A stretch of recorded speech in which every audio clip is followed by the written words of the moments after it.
Mr. Turner. Thank you, Mr. Chairman. Mr. Secretary, we've had very important issues to discuss here. Obviously, one, the issue of notice to Congress. Two, the issue of judgment. Was this a good idea?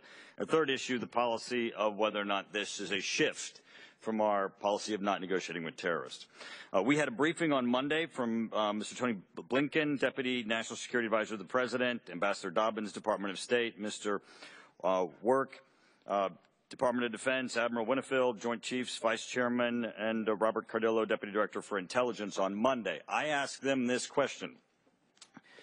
Can you cite any precedent for this nature of a swap, where we have swapped with a non-nation state in the last 40 years?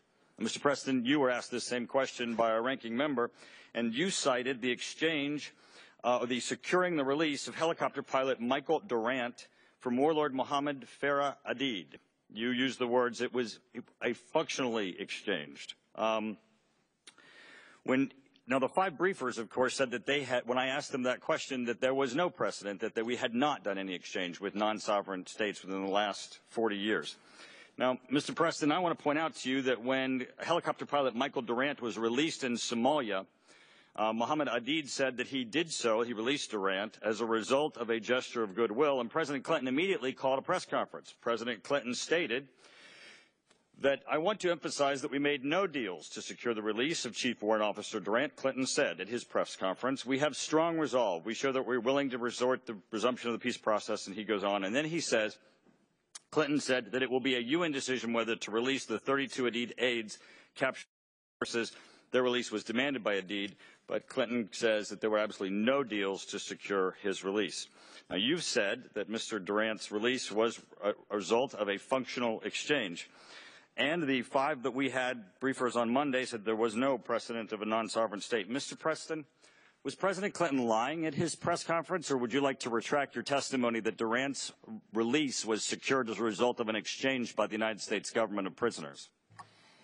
Sir, I certainly wouldn't want to suggest that the former president lied, and I don't think I need to recant my statement. I was trying to be responsive.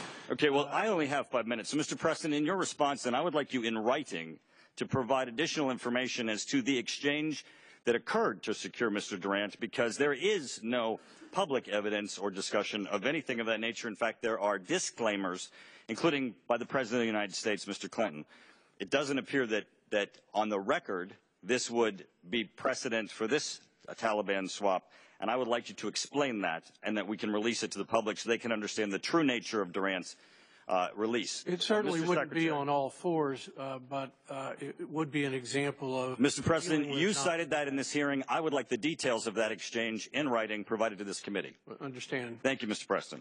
Now, Mr. Secretary, the confusion in this is because of the issue of the policy of we don't negotiate with terrorists. Now, you said that you don't want to talk about who held Mr. Bergdahl, whether or not it was Haqqani,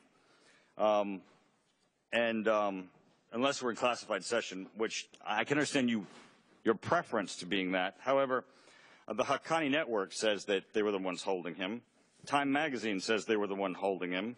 Washington Post says that they were the ones holding them.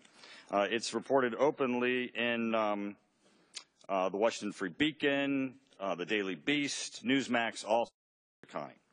Now, the State Department lists the Haqqani network as an international terrorist organization. Mr. Secretary, do you disagree with the State Department's designation of the Haqqani network as a terrorist organization? No, I acknowledged that earlier this morning. Excellent. Next question. Mr. Secretary, do you agree that it has been the standing policy of the United States that we do not negotiate with terrorists? Yes, I agree. Mr. Secretary, would you please explain to me how then that we could have been in a negotiation that included the Haqqani network, because they certainly were involved in the capture, holding, and release of Sergeant Bergdahl. How is it the United States could have been in negotiations with the Haqqani network, a listed terrorist organization, and it not conflict with our policy that we do not negotiate with terrorists? We dealt directly with the government of Qatar. Oh, that's our footnote now. So now the new policy of this administration is we don't negotiate with terrorists directly. Well, Congressman, you didn't let me finish. Mr. Secretary, that's what you said.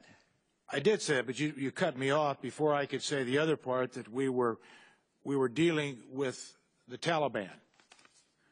Now, I actually dealt with this question earlier this morning about the Akani network holding at different times. Actually, you deferred and said we talk in classified session, but it's well. But I also said that well known. The Akani network was holding him at different times. Secretary, thank you for the clarification that as long as it's not direct, that we will negotiate with terrorists under this We didn't negotiate with terrorists, Congressman.